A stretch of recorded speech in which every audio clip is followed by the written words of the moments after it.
Beware of fraudulent copies of this and other media products. Fraudulent copies destroy future productions. Help us to help you. Buy a genuine product. Open your mind. Halakha Media, the signature of quality and expression. Pioneering production. Trilling Dolby Prologic surround sound. Innovative, captivating. Compelling audio range. Open your mind. Open your mind.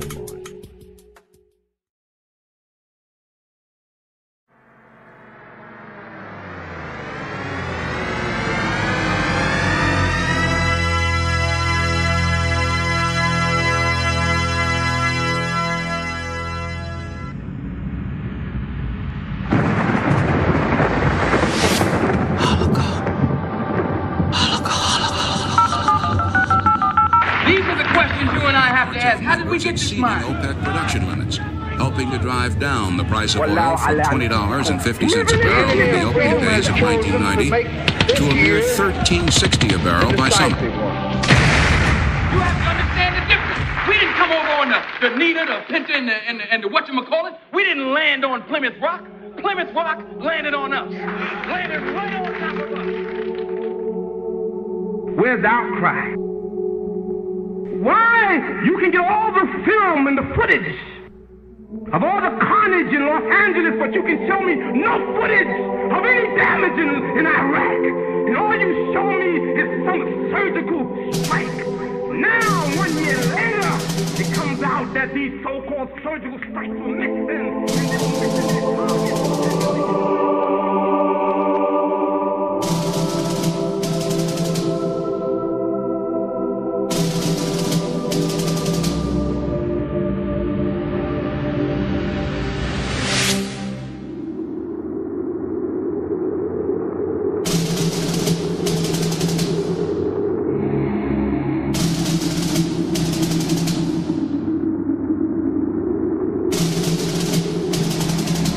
August 2nd, 1990. Saddam Hussein's forces crashed through the defenses of oil-rich Kuwait.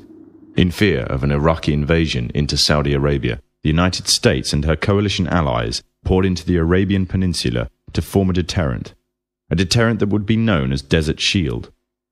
The result was a series of diplomatic talks, negotiations and counter-negotiations that rapidly declined into a no-hope situation.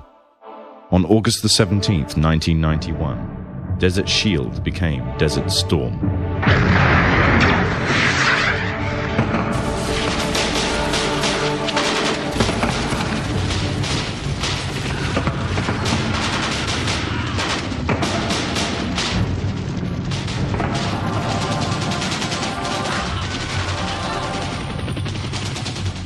The conflict was witnessed by millions through the eye of CNN and the BBC, showing propaganda of the systematic eradication of Saddam's forces by a coalition far superior in technological, political, and economic power. However, what was little known was that from the outset the war was engineered, controlled, and manipulated by an elite group. A group which had created the illusion of a man with power, at the head of a million-strong army, on the verge of going nuclear. A man who had gained control over 1/5 of the world's oil overnight. However, in reality, he was merely a pawn, in amongst many pawns, just a puppet in a grand master plan, with the Gulf War as a well-orchestrated stepping stone. The orchestrators of the war were by no means strangers to controlling major world events. In fact, they have done so for centuries. From the shadows, they have engineered every major war, revolution, and recession. They control everything you read, everything you hear, and everything you see. They have managed to indoctrinate an entire populace to their way of thinking and have infiltrated key positions in places of authority. And it is from the shadows that they have created a new political order, a new economic order, and more sinister, a new religious order. Their ultimate aim is total global domination, and they will stop at nothing to reach their goal. The goal that was outlined in a speech given by former President of the United States, George Bush.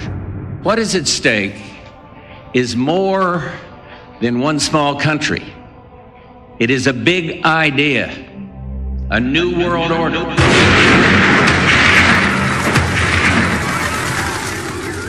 However, the origins of this global plan were not created in the offices of the White House. In reality, their roots lay in another war. This time, the year is 1095, and the place, Clermont, France.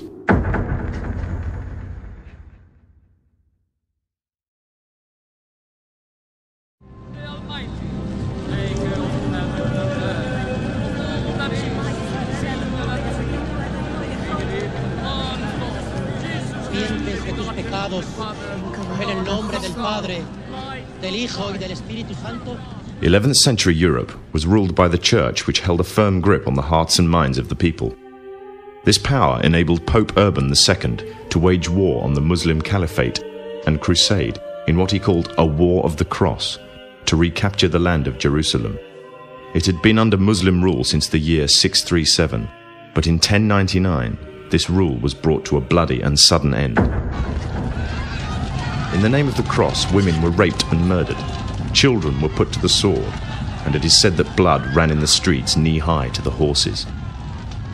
Out of this land of bloodshed and terror, a group of men arose.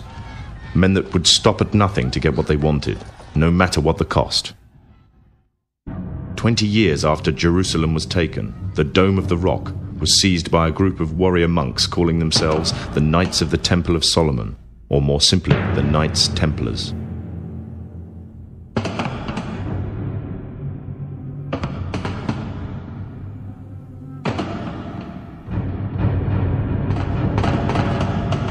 In Jerusalem, the Templars began to deviate further and further away from the practices of Christianity. They learnt the secret arts of the Kabbalah, an ancient form of Jewish magic, along with its dark rites and rituals. The Jews had learnt the arts from the pagans of ancient Egypt during the times of enslavement to the Pharaoh and developed them into Babylon at the time of Nebuchadnezzar. In 1307, King Philippe of France arrested them for charges of denial of Christ, homosexuality, and idol worship, as well as magic. In 1314, Pope Clement V declared all Templars as heretics to Christianity, ordering all their properties to be seized. Their leader, Jacques de Molay, was captured and burnt to the stake. The Templars were cornered, and just when it seemed they were finished forever, a glimmer of hope arose from a seemingly certain end. They were to find a safe haven as well as an ally. But not in France. In fact, in a country in a desperate struggle for independence against the English, the country of Scotland.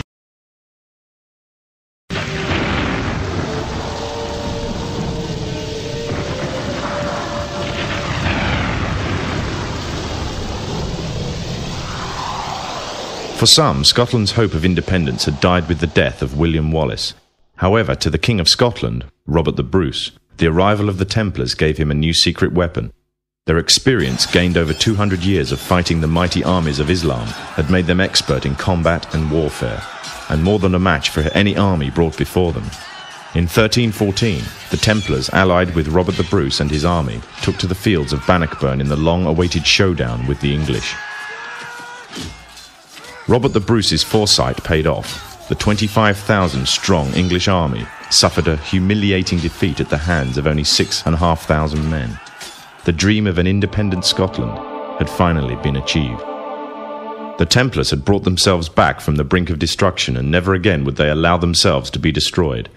This time they would control the country by controlling its kings, and in order to preserve their secret order, the Templars would have to die, or more precisely, the name would have to die.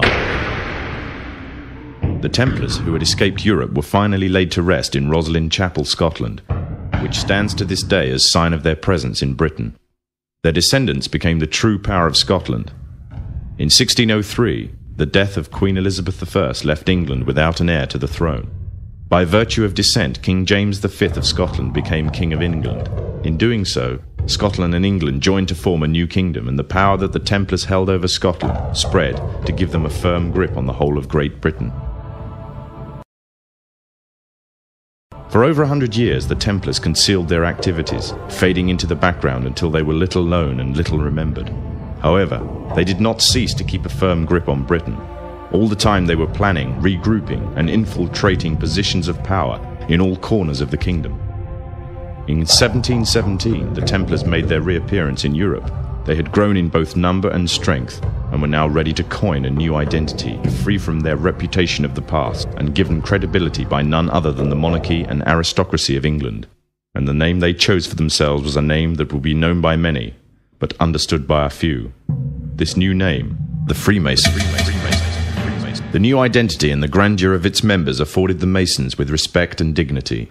The first royal member of the Freemasons was Frederick, Prince of Wales. The latest members include Prince Philip, the Duke of Edinburgh, and consort to the current Queen of England, Elizabeth II, who herself is a grand patron to the Masons.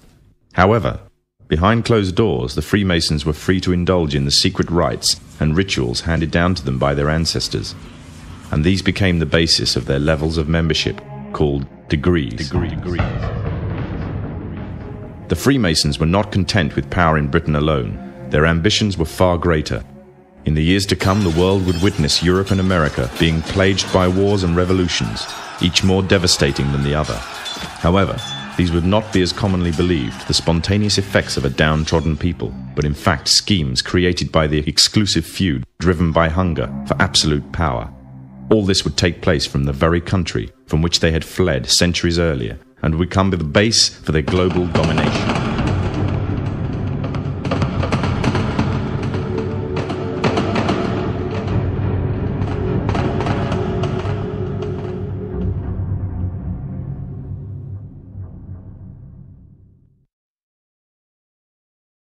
In 18th century France, the majority of the population was very poor, whilst the aristocracy and royalty lived a life of luxury and extravagance.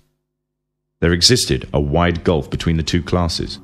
The Freemasons would use this to make the pledge for power, resulting in the biggest upheaval in French history. The Masons took advantage of the growing atmosphere of anger amongst the French and used it to achieve their own aims with a carefully planned propaganda war. They completely controlled the media system and used it to sway the tide of public opinion. The newspapers were geared into calling for the end of the monarchy and the establishment of a society based on liberty, equality, and fraternity. The Masons' vast amounts of wealth were used to influence the political landscape of France. Politicians funded by the Masons promoted the Masonic ideology. The secret lodges of the Masons were open to members of the French army. High-ranking officers and generals were indoctrinated to the Freemasons' way of thinking. With the people, the politicians, and the military of France under Masonic control, the Masons could finally strike. On the 14th of July, 1789, a group of people stormed the Bastille, a prison in Paris. This sign of resistance against the French authorities triggered off a massive response all over France. People in villages and towns expressed their hatred for the system, symbolized by the monarchy. But it was not until 1793 that the French anger would be cooled. On the 21st of January of the same year, King Louis XVI was beheaded in front of a crowd, heralding an end to the French monarchy and paving the way for another Masonic-controlled state in Europe. With the monarchy gone, it seemed as if nothing stood between the Masons and complete control of France. However, what took place would leave the Freemasons in a serious dilemma, and what was to come next was not exactly in accordance with the Masonic plan. A young soldier by the name of Napoleon Bonaparte was about to lead France into a bloody war with Europe, and instead of dancing to the Masonic tune, Napoleon declared himself the Emperor of France. Napoleon was forced to abdicate from his throne in 1814 and was exiled to the island of Corsica. However, in 1815, Napoleon arrived in Paris again, raising a new army ready for a fresh war in Europe. The Masons had a big problem on their hands. Britain and her Masonic allies could not afford to maintain a long-term war against Napoleon without risking bankruptcy. Help came from an unlikely source. Nathan Rothschild was the head of a leading banking family, but because of their status as Jews, they were forced to work from the shadows of others. Rothschild seized the opportunity to liberate his people and offered a loan, demanding in return recognition of the Jews as equals to their European counterparts, and the right to openly do business. If the Masons refused, the money could always go to Napoleon. The Masons had no choice but to accept, and the loan transaction was completed. In 1815, British, Dutch, and Prussian soldiers landed in Waterloo, Belgium, where they met Napoleon's forces and defeated them. Napoleon was captured this time, never to return. France was finally under Masonic control. Although historians make little mention of the Masonic involvement in the revolution, the Masons themselves have to reveal their shadowy movements during this important period in history. In 1904, Marquis de Rosambo, a Freemason, said before a packed audience, "Freemasonry has worked in a hidden but constant manner to prepare the revolution. We are then in complete agreement that Freemasonry was the only author of the revolution, and the applause which I receive from the left, and to which I am little accustomed, proves, gentlemen, that you acknowledge with me that it was Masonry which made the French Revolution."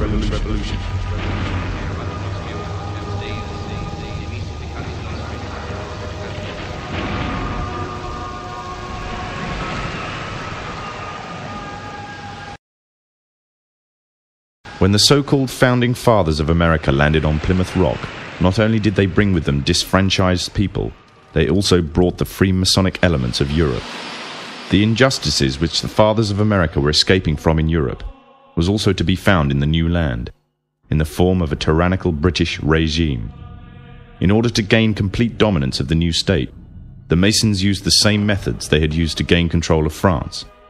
Although the British monarchy was run by the Masons, the American War of Independence was a necessary action, and the people involved in the war were expendable for the Masons to fulfill their dream. Emotions of the people were manipulated into anger, and just like France, anger turned into war. This time, however, previous mistakes would not be repeated. The near defeat that the Masons faced against Napoleon and his army in Europe taught the Masons a lesson. Any forthcoming leaders of the resistance must follow the Masonic agenda. The best way to do this was to ensure the leader himself was a Mason, and the leader who took the war to the British was none other than George Washington. On the 4th of July 1776, the Declaration of Independence was made.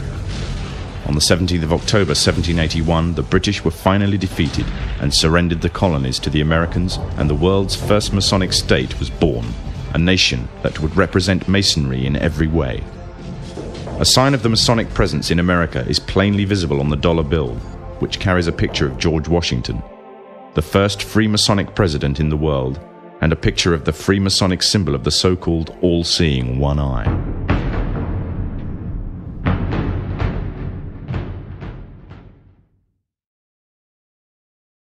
Historically, the control and manipulation of political opinion has been the Freemasons' main weapon in gaining control of countries and states.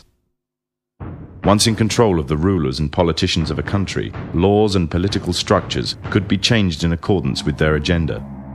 However, since restricting the body does not necessarily mean restricting the mind, the Freemason recognizes that their plan for a global government hinges completely on subduing the masses to their agenda, and thus eliminating opposition to their cause. And the greatest threat to their plan, posing more danger than any army or law, is the threat of a free-thinking mind. In order to eliminate this threat and to achieve their objective, the Masons have set about the boldest plan ever devised: the complete control of every aspect of human life, your life. And the weapons they are using against you are in your very homes, entertaining you and your children, and gradually indoctrinating you without you even realizing. In today's society, people are spending more and more time engaged with modern media. Television, cinema, computer games, the internet, popular fiction and popular music are an integral part of our lives. Yet these provide a vast expanse on information, which you are taking, either consciously or subconsciously, into your mind. Information on society ranging from ideals and morals, and the difference between right and wrong, to the way societies and economies should be structured, is passed before you every single day. These media play a significant role in providing the basis for determining an individual's view of the world and everything that exists. Thus, any one group in complete control of this information placed on these media will in effect have the power to indoctrinate practically the entire populace of the world to their way of thinking. And it is this fact the Freemasons are exploiting. The Masons are using the entertainment industry in particular to condition people to their way of thinking, either openly or subliminally. The methods they use vary, but the goal is the same: to impose their beliefs, their ideology and their objectives on you in such a way that you begin to think of them as your own. Evidence of their presence within popular entertainment is widespread. Masonic involvement in the industry is not a new thing. Hailed as one of history's great composers, Wolfgang Amadeus Mozart, a Freemason himself, composed a symphony, which was an open display of Freemasonry. The symphony is based on a story taken from ancient Egyptian mythology of Isis and Osiris. The pagan rites of ancient Egyptian mythology form, through the Kabbalah, one of the fundamental aspects of Freemasonry. It is from these same pagan origins of Egypt that the symbol of the one eye stems. Evidence of the Freemasonic presence is also commonly found in the popular music of more recent times. Michael Jackson, hailed today as the king of pop, regarded as the greatest entertainer of all time, responsible for producing the best-selling album in the world, may not be known to be linked with the Freemasons. However, the cover of his Dangerous album has some interesting features. On it, the Freemasonic symbol of the one eye can be found, and also a picture of a watery lake, behind which lay burning flames. It seems as though anyone entering into the water would really be entering into the fire. The cover also has on it a picture of a bald-headed man, well known to the occult as Aleister Crowley.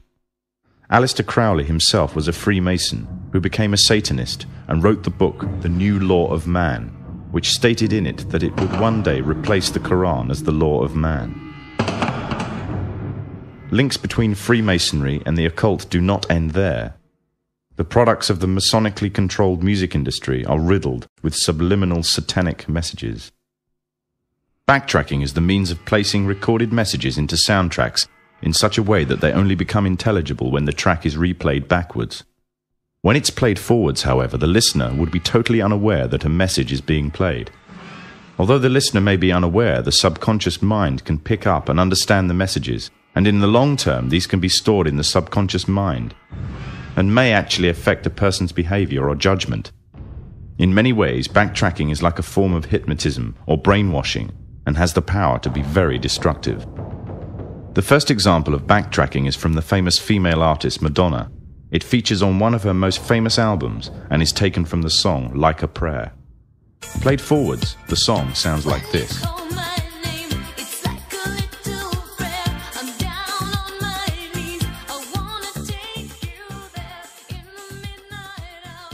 However, as you will hear, it is not God that the prayer appears to be directed at, but Satan. When played backwards, the words, "O hear us, Satan," are clearly audible.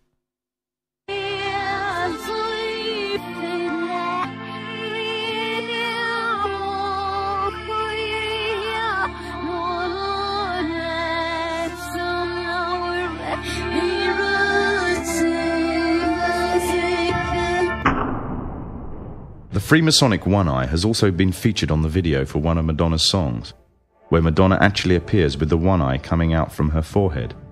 Madonna also appears on a video where she is standing on some writing. Closer examination will reveal that this writing is actually Arabic, the language of the Quran. Another example of backtracking is taken from the group The Eagles, and the song is called Hotel.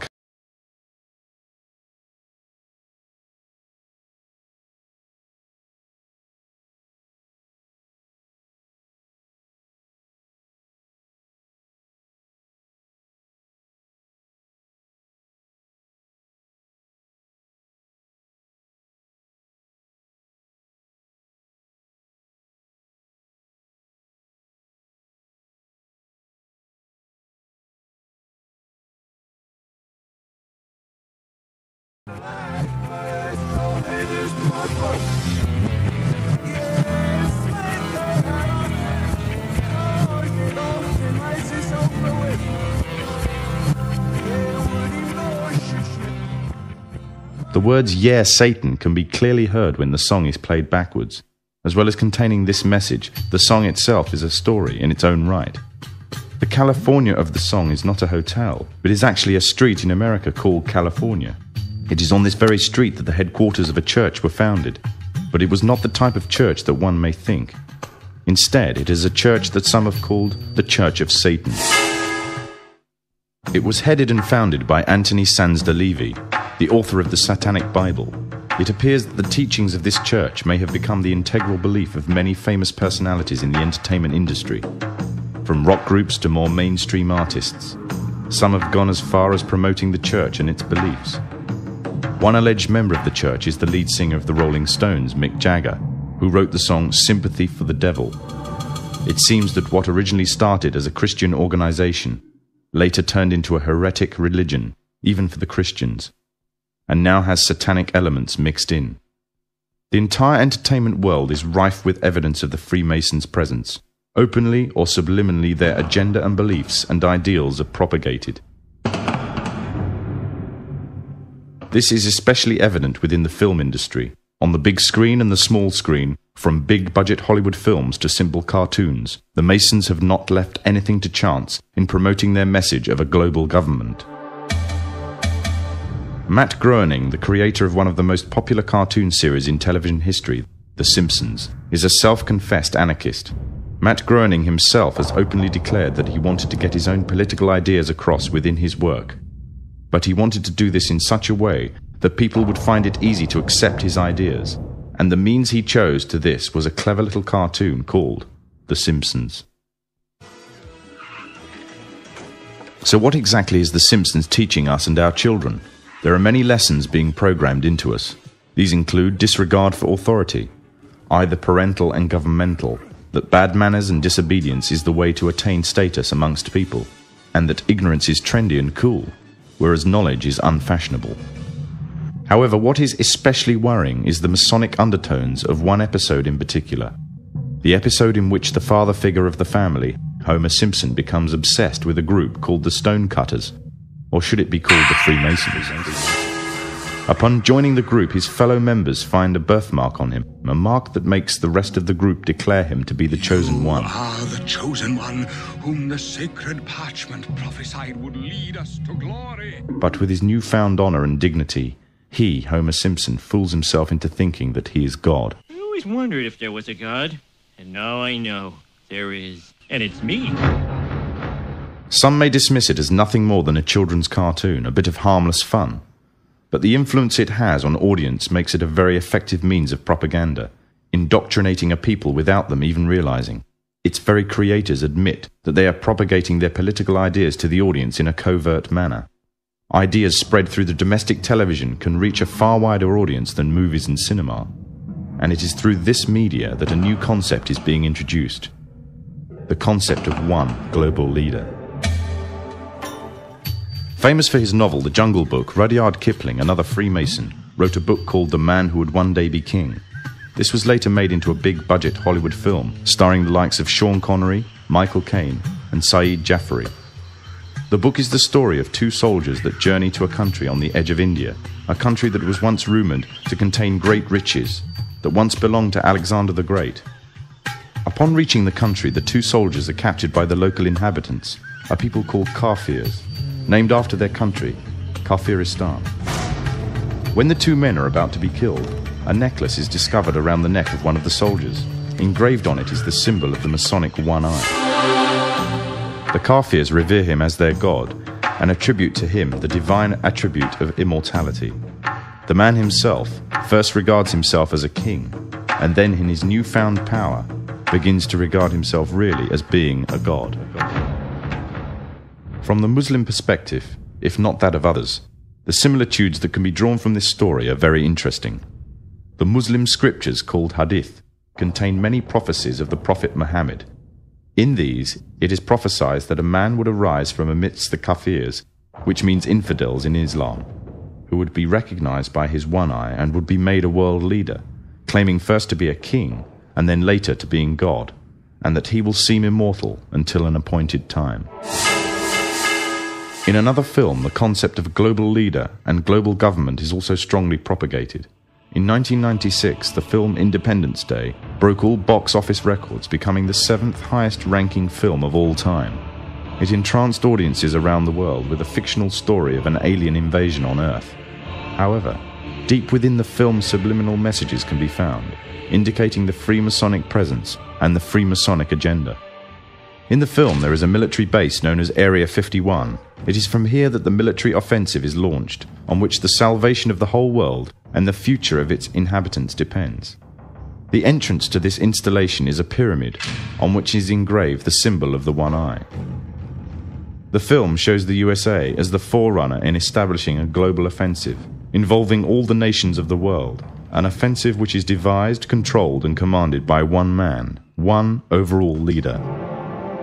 The film is part of an upsurge in an upsurge of films and television serials on the topics of aliens, UFOs, and invasions threatening the whole of mankind. These are gradually fueling the growing interest and public unrest on the issue. This is just one of the many ways in which the Freemasons are paving the way for their global government. The Freemasons are using a number of approaches to drive fear into the hearts of the masses, instilling in them the need for greater protection, and thereby the need for greater security. A need that could only be fulfilled by a worldwide coalition government, protecting the interests of all human beings across the globe. I occasionally think how quickly our differences worldwide would vanish if we were facing an alien threat from outside this world. And yet, I ask you, is not an alien force already among us?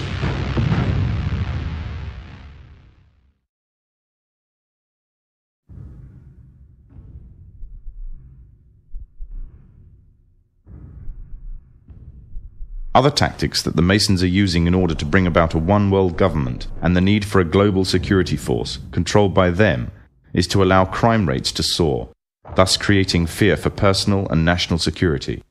The drugs industry, according to official estimates, is in terms of monetary value one of the largest industries in the world. The countries of the world are currently involved in trying to solve this problem on a national and international scale. The United States, for example, has a huge and growing drugs problem, the direct result of which has been soaring crime rates, which continue to increase at an alarming rate. Backed by the growing levels of public demand for tougher action, the government has justification to use heavy-handed, overt and covert operations to combat the drugs problem and satisfy public opinion. However, certain disturbing facts about the American drugs war throw a shadow of doubt upon its credibility and the motives of the government. It is commonly believed that during the 1960s, J. Edgar Hoover, the then chairman of the FBI, allowed the drugs trade to flourish within the African American community in an attempt to undermine the black community's uprising within American society. During the 1980s, with the threat of communism taking over Central America, money was urgently required to finance the rebellion movement against communism, and to raise this, the CIA allowed drugs to be traded into America. Revelations by the American Senator, Jack Bloom, who was part of an investigatory committee into the matter, confirms this. The pathetic justification given by the FBI for using drugs to subdue the African American community in the 1960s was that the black uprising was in actual fact a communist attempt to undermine America's involvement in Vietnam. During the Contra Wars in the 1980s, the scapegoats used to justify the flow of drugs into America were once again the communists. However, today the threat of communism no longer exists, yet the drugs trade is still flourishing in America, and the trade in international drugs trafficking is soaring, raising the question as to why. In the course of the Contra War, the United States, as a matter of policy, abandoned drug law enforcement, looked the other way at the kinds of conditions we were creating that enhanced the ability of traffickers to move dope into the United States, and in effect allowed a drug trade to flourish, all to support the Contra movement and to support the war. Historically, the Freemasons have used or created problems within society to turn and manipulate events in accordance with their agenda. The rising drugs problem in America gives the authorities of all the justification needed to use stronger, heavy-handed tactics on an even wider scale. Already major transatlantic operations, as well as American and Latin American operations, have been undertaken to combat the drugs epidemic. It will not be long before there is significant backing for a strong global offensive. Distortion of the facts and usage of manufactured and biased statistics are the tools of the Freemasonic governments of today, as well as creating a public need for greater national and global security. Rising rates of crime, drug abuse, and the increasing threat of terrorism act to serve the purpose of promoting greater control of the masses. Advances in technology are the way forward for the Freemason. These allow the actions of all individuals in society to be monitored, checked, and recorded. Information is their key. The more information they have on individuals, the more accurately they can predict their actions. The Freemasons are creating a society, and in the society, choice is but an illusion. Technology is there to restrict the choices you have, and the choices you do have are in actual fact the products of a manipulated mind that has been steered into a predefined direction. Control of the masses means the complete control of every aspect of human life, your life. Shocking acts of terrorism, soaring crime rates, and increasing incidences of violence are propounded by film, media, and government reports alike, create strong public sympathy and support for harsh tactics and surveillance techniques. In this way, more and more technology can be introduced, and the level of monitoring and surveillance can be increased, until individuals are monitored to a level more befitting a totalitarian state. Public opinion would once again be manipulated to give the Masons justification for their actions and make their goals easier. The means of monitoring the masses and storing all personal information on individuals in society on a massive mega database are already underway. Rapid movements are taking place towards storing personal information on individuals on plastic, such as banking details, driving license information, and national insurance details. Currently, these details are stored on separate cards, but plans are well underway to merge all the information onto one identity card. The consequence would be complete monitoring of all purchases and transactions and personal details of an individual at the touch of a button. In 1992, the Vice-Chancellor of the British Supreme Court, Nicholas Brown Wilkinson, told the High Court that if the information obtained by the police, the Inland Revenue, the social services, the health service and other agencies were to be gathered together in one file, the freedom of the individual would be greatly at risk.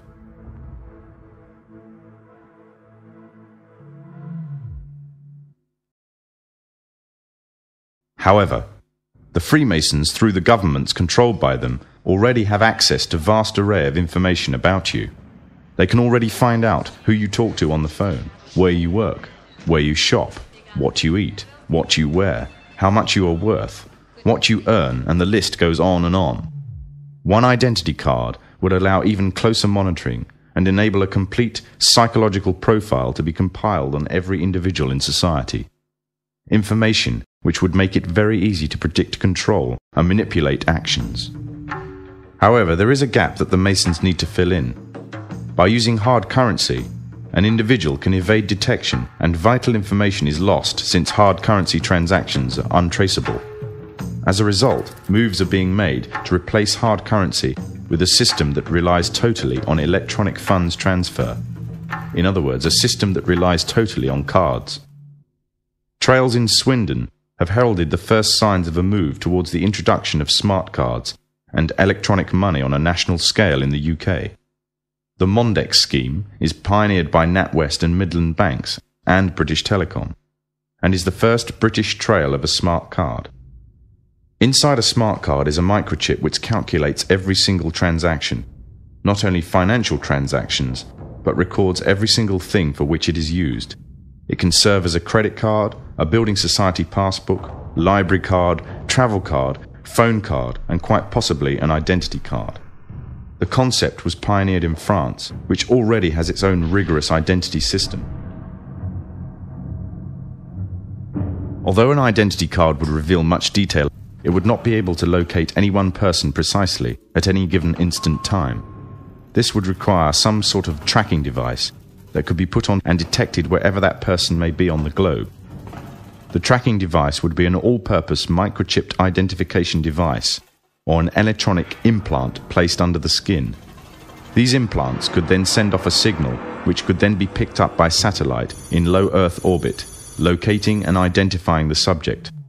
Although this may sound like the works of fiction, it is, however, already well on its way to becoming reality. There are already approximately 48 global positioning satellites in orbit that are in use by the United States and her allies.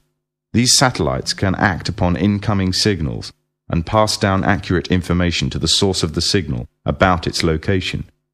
At present, the source of the signals are devices that are attached to tanks, battleships, aircraft, or handheld instruments for accurate navigation purposes. The next step would be to introduce the device that creates the source signal on every individual. Currently, one form of device that has been created specifically as a signal source for the satellites is the electronic tag. Already a scheme using such tags on individuals is in operation in the UK. The justification used is that it is necessary to curb the growth in the population of the already overflowing prisons. The tag fits securely around the offender's wrists and can be monitored to see if the offenders are violating curfew regulations. Pilot tagging schemes are already in operation in Greater Manchester, Berkshire and Norfolk, with plans for expansion in other countries in the coming year.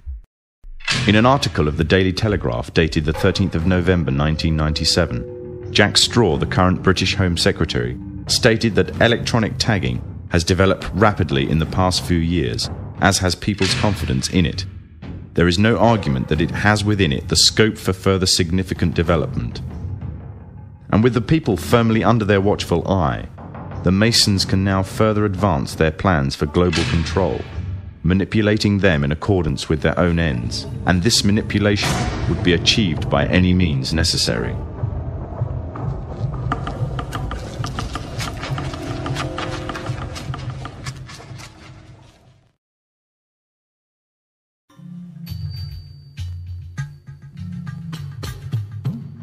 The Freemasons' plan for complete global control by one governmental body means that they must pave the way for complete global economic union, complete global legislatory and political union, and complete global military union.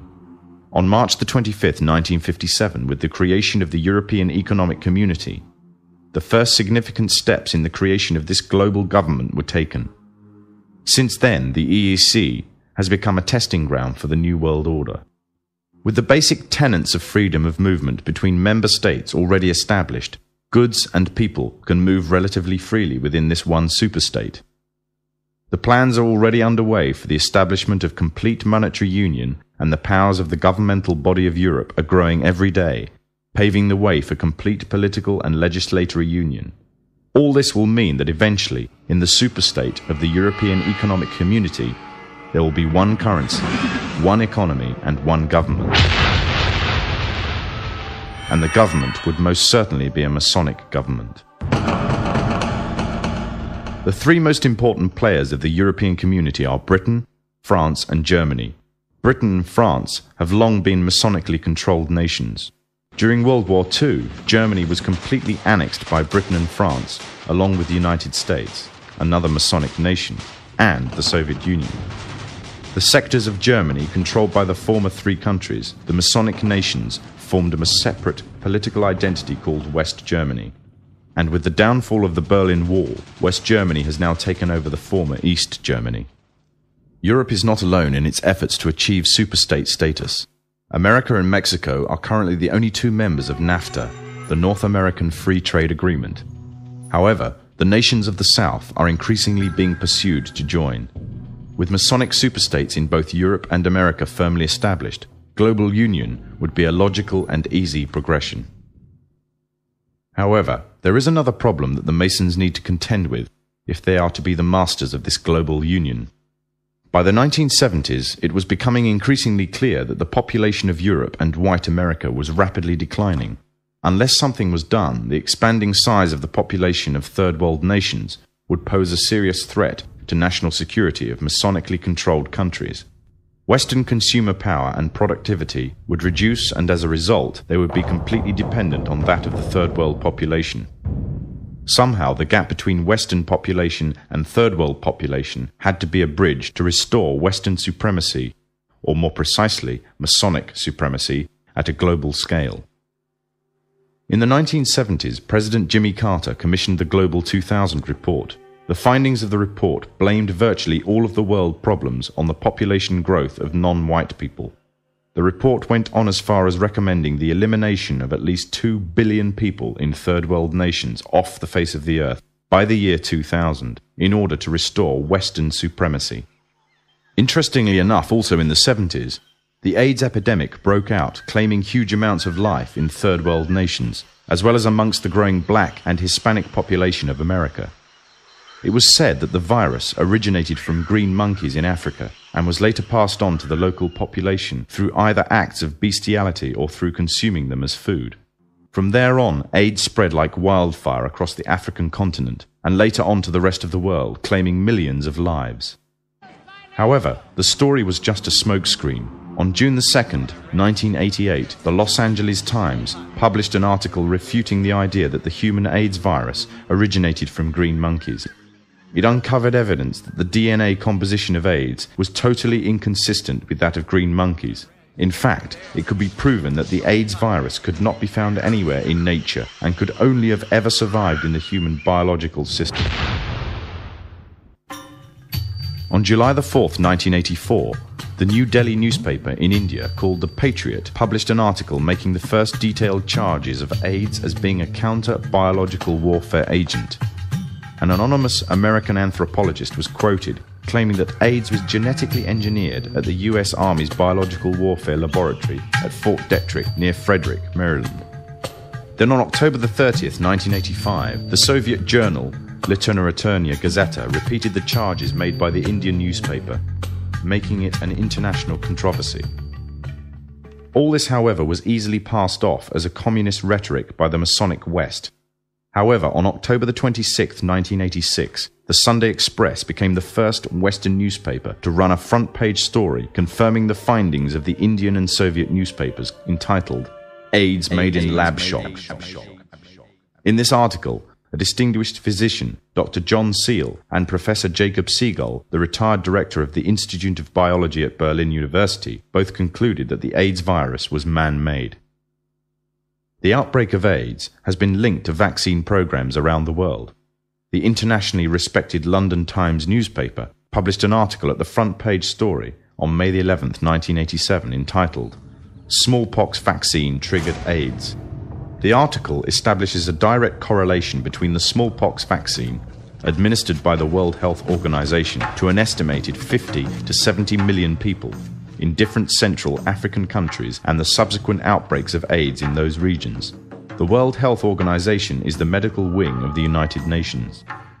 The evidence suggests that AIDS is a genetically engineered virus spread through vaccination programs in third world countries, germ warfare against the innocent and the weak, aimed at eliminating an entire populace off the face of the earth.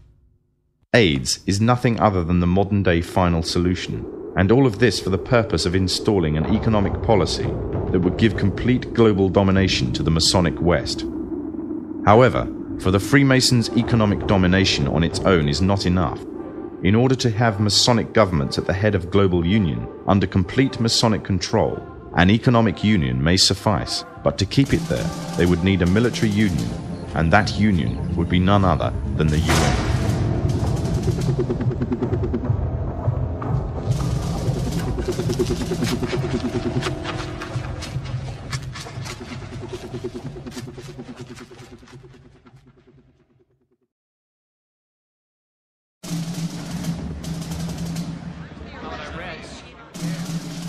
The United Nations is a general assembly of the majority of the nations of the world.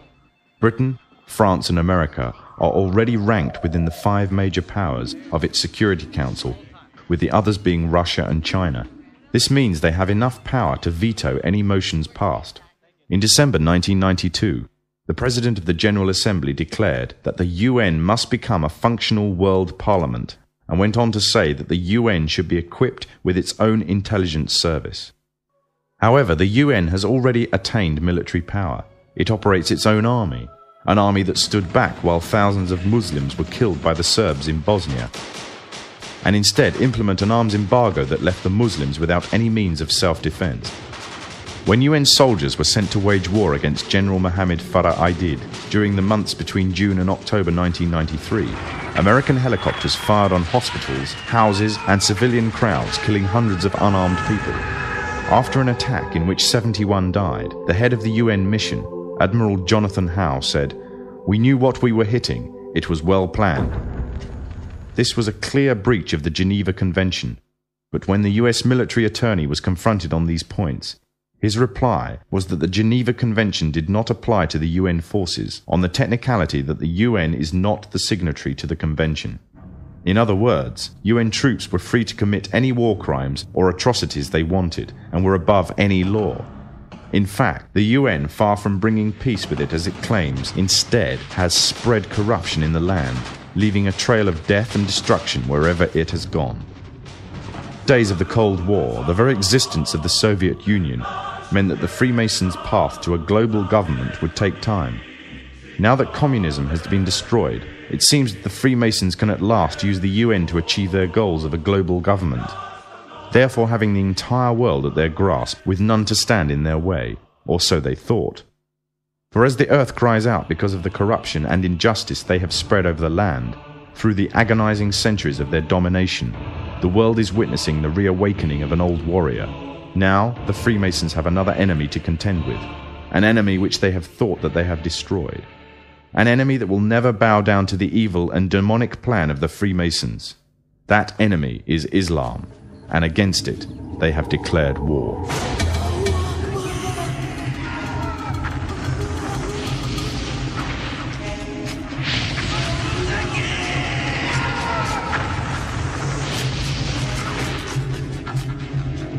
However, the Muslims have already been forewarned about an enemy that will face them, the last prophet of God. Muhammad said that a man will appear after the Muslims have conquered a Roman city called Constantinople. He will first appear as a tyrannical king, then he will be claimed to be a prophet, and finally he will claim to be the Lord God himself. Already the first part of the prophecy has been fulfilled. Constantinople was conquered and renamed Istanbul. The prophet further foretold that this liar would start to conquer the world, country by country, fortress by fortress, region by region, town by town, and no place will remain unscathed except the two holy cities of Mecca and Medina. He will possess powers to issue a command to the sky, and it will rain, and to the earth, and it will produce crops. He will call to a false religion and bring something which resembles paradise and hell. But that which resembles paradise will in fact be hell, and that which resembles hell will in fact be paradise. He is the Dajjal, meaning impostor, and he will be born with one eye, and your Lord is not one-eyed. It is also known that before the appearance of the Dajjal, a group of people will pave the way, setting up a system to prepare the world for his arrival. In other words, these forerunner to the Dajjal and their system will bear all the characteristics of the Dajjal, and he will be the final embodiment of these in human form. The forerunners to the Dajjal are none other than the Freemasons. The one eye is one of the ways to recognize the Dajjal. The one eye is the symbol of the Freemasons. It is part of their beliefs and is taken from ancient Egyptian mythology. In their ideology, it represents the supreme being, sometimes referred to as the great architect of the universe.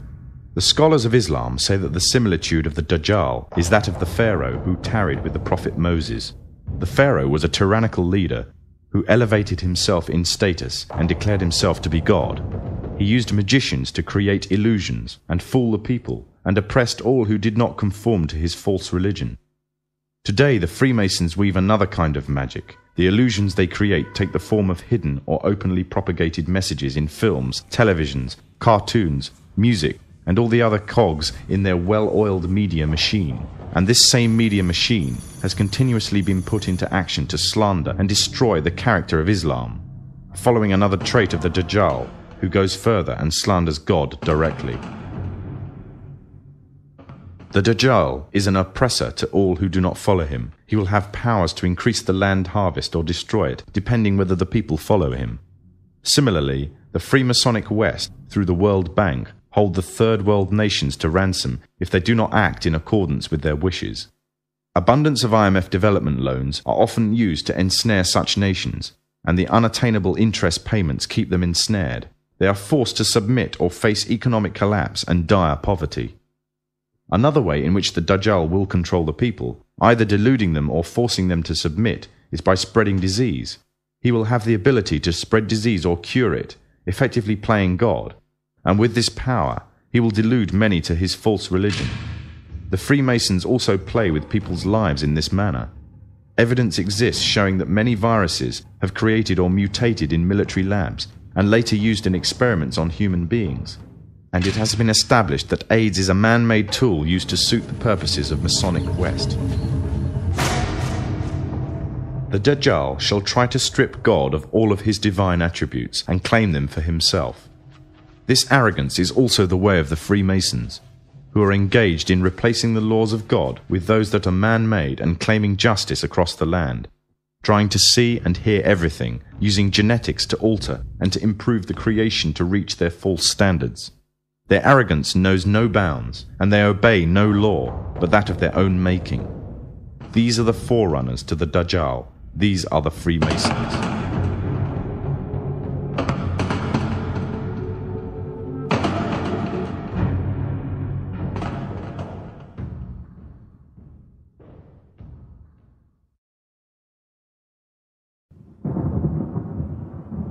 The Prophet Muhammad said that a time would come when the whole world would gather around to plan the destruction of the Muslims, as if they were gathered around a table to take part in a meal. Today the nations of the world are doing just that, around the circular tables of the United Nations General Assembly Hall.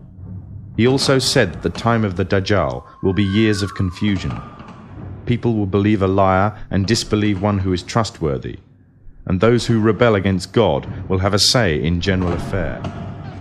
Today, during the time preceding the Dajjal, there is also a time of confusion. The system set up by the forerunners to the Dajjal have ensnared many Muslims away from truth, using lures such as wealth and materialism and fulfillment of earthly desires. A miserable trade indeed. These times of tribulation are like a giant sieve, sorting out the true believers from the apostates and hypocrites. Many have adopted the lifestyle and philosophy of the Dajjal system, retaining perhaps only their Muslim names or clothing, wearing them like a badge to their identity, and in every other way embracing wholeheartedly the system that is being used to eradicate Islam.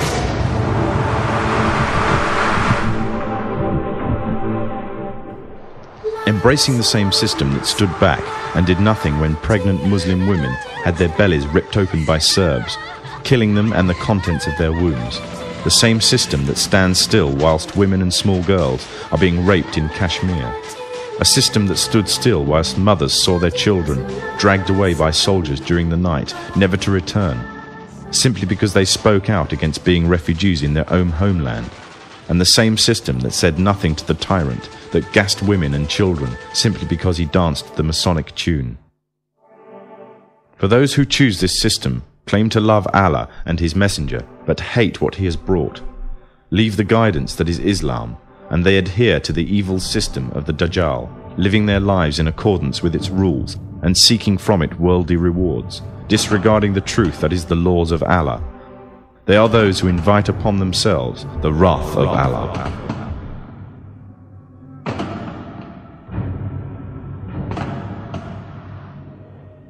The forerunners to the Dajjal have set up this system to destroy Islam, either directly, through military and economic coercion, or indirectly, using ideological warfare. They have divided and conquered, instilling diseases such as nationalism and racism into the heart of the Ummah. Their biggest fear is Muslim unity and revival of the message brought by the last prophet to mankind, and everything they do is geared to prevent this. They have manipulated Muslims, setting up and promoting divides. They have installed their own universal language, compelling all to learn or be shut out. And what they have used most to keep the Muslims at bay is oil.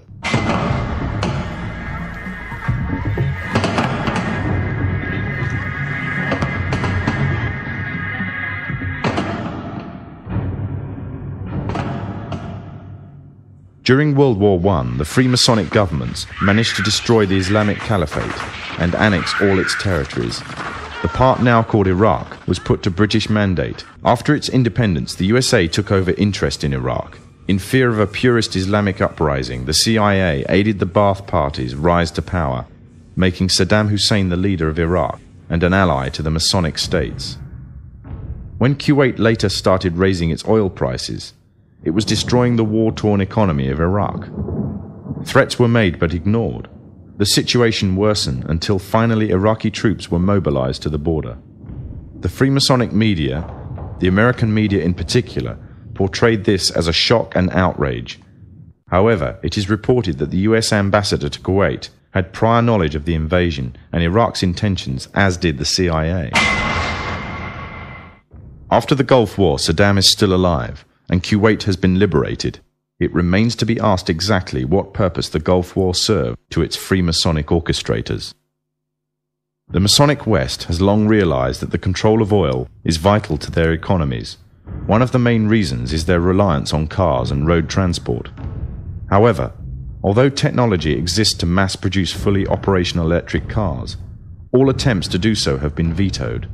This is because oil is crucial to maintaining their world order, and without the puppet governments and leaders, such as Saddam Hussein, the Freemasonic West could not control the Muslim nations. Without the division of wealth and false leadership of these nations, nothing would prevent the purist Islamic movements from coming to power. Poverty creates unity, and Muslim unity is the greatest fear of the forerunners to the Dajjal. The Gulf Wars serve many purposes: to promote Western unity, to create divides amongst the Muslim nations, to act as a testing ground for an entire arsenal of military weapons and cocktails of chemicals and drugs. But most of all, it served to ensure a strong military presence in the Middle East. The Dajjal has placed a strong hold in the very heart of Islam itself and laid a firm grip on the Muslim holy lands. But although they plan, Allah also plans, and Allah is the best of planners. The final victory will be with the Muslims.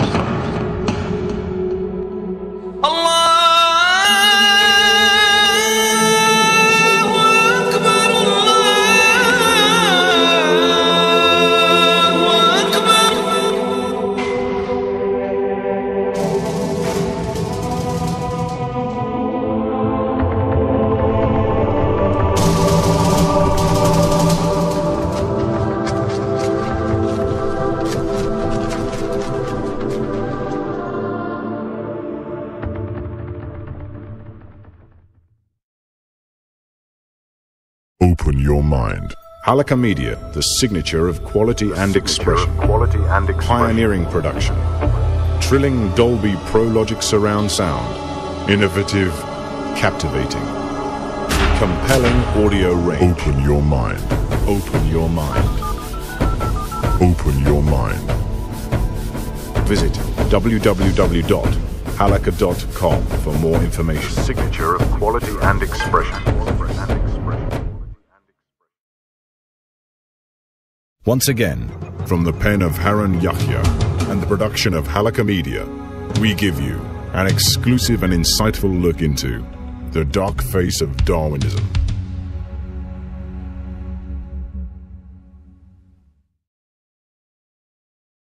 Woe to the future of man, when man makes man in a soup of chemicals and false intentions, designed for a fashionable world to the drum of a godless generation. Voice of a believer too. Passionate, resonant, consumed to Halakha Media.